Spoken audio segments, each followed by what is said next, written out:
and welcome back to my channel. I'm Ginny Mae, the Intergalactic Supreme Goddess of Guest Service, and if you're new to my channel, welcome!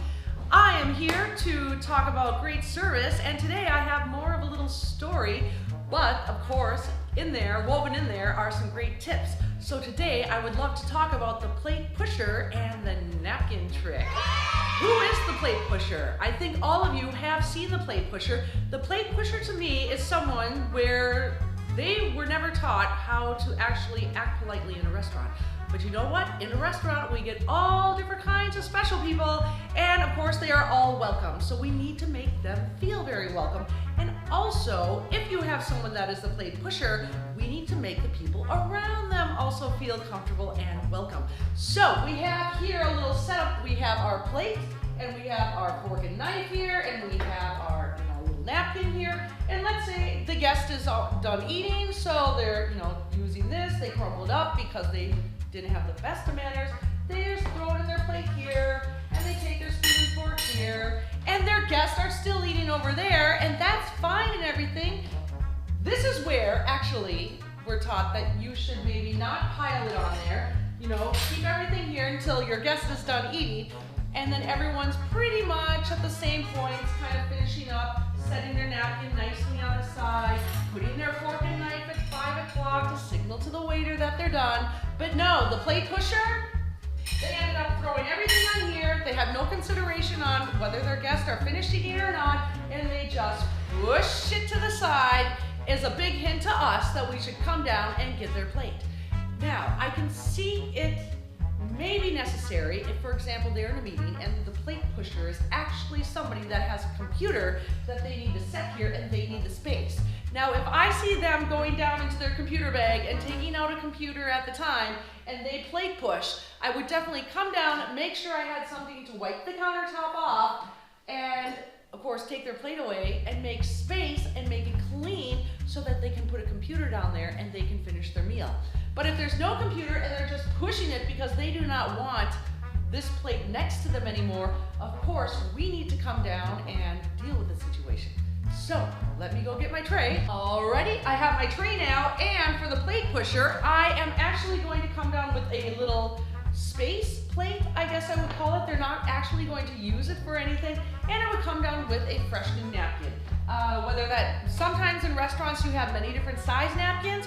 I probably wouldn't go to the full size napkin that they had, in the beginning, but I would probably go down to, maybe the dessert napkin, something a little bit smaller, because they're probably not going to use it anyway, and we want to be sustainable, right? So we don't want to be just wasting extra things all the time in the restaurant business. So after they push the plate away, I would definitely take the plate and I would replace it with maybe this small spacer plate, yes, and just a little bit of a napkin. And then of course I would take this back to the pot wash. Now, why did I end up putting up an extra plate or a napkin? And actually, if you don't want to use the extra plate, you could take the napkin and just put it down like that, just so they have like a marker in front of them of some sort. This is going to make the guests on the rest of the table that are still eating a little bit more calm. Because, if you have one person that doesn't have anything in front of them, and they're not a computer either, and the other guests are, still eating, now they feel rushed. They feel like they have to really, inhale their food, and that's not why people come to the restaurant a lot of times. I mean, they come to, enjoy themselves, relax. Next trick I would like to talk about is the napkin trick. I love the napkin trick because it makes the guest total experience be like so much nicer, politer, crispier, I guess, or cleaner in a way.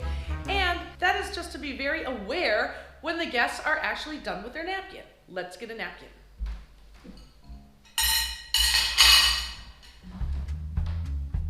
So, for example, we have our napkin. In the restaurant, of course, maybe a paper napkin, doesn't matter. I'm pretty sure most restaurants do have napkins at some sort.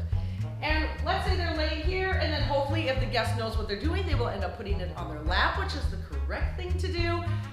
But let's say they feel that it's too dirty to put on their lap, or it's paper or something, and somehow they end up crumpling it up and they set it right here. What I would do was just come down with my little napkin, and I would, just nonchalantly around the guest or on the right hand side, wherever closest to the napkin, napkin, and I wouldn't interrupt a conversation to do it, and I would just take this napkin away, and I would just slip this one down so it magically appeared.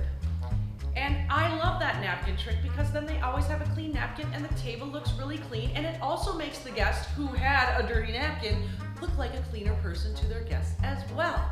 The other little napkin trick that I like is if one of the guests ends up needing to get up, maybe they need to go out into the parking lot to the car to pick something up, or maybe they need to go to the restroom, or maybe they need to, got a phone call and they need to step away from the table a second, and then they have this napkin, crumpled up sitting here. Some people actually just leave it on their chair, and there's really, the polite way, I guess, depends on the situation that you're in and what your napkin looks like. If it's super dirty, you would never crumple it up and leave and then think that you're going to come back and use that same napkin. And what if you were the type of waiter that was like, oh no, I didn't get down there to change it? That's not going to be a good situation when they come back. But of course you're not that type of waiter, because we are all here on my channel, and if you see anyone getting up to use a restroom or leaving their seat, the first thing you want to do is check what does their spot look like, and the number one thing you can change with it is their napkin. So always, if the napkin doesn't look like it's reusable, or it's almost,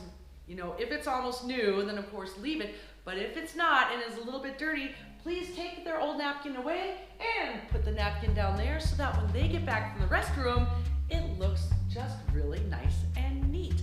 And also, if their chair is pulled out, you can kind of push their chair back in, because I also believe that when you are cleaning a table, or at any time, one of the first things we should do before even wiping off the table is to push in those chairs, because right away it makes a dirty table or unkept table look a lot neater in just seconds.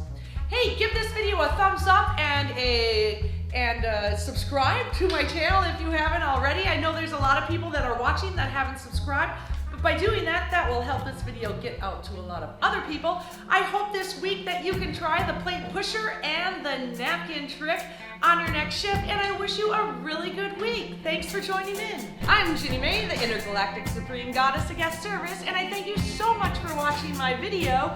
Please hit the thumbs up because it really helps our channel, and if you'd like more tips and tricks on service and how to up your service game, click here and press on my face right here to subscribe, and don't forget to ring the little bell icon so you get a notification every time I come out with a new video. Follow me on Instagram, and let's go out and get amazing service.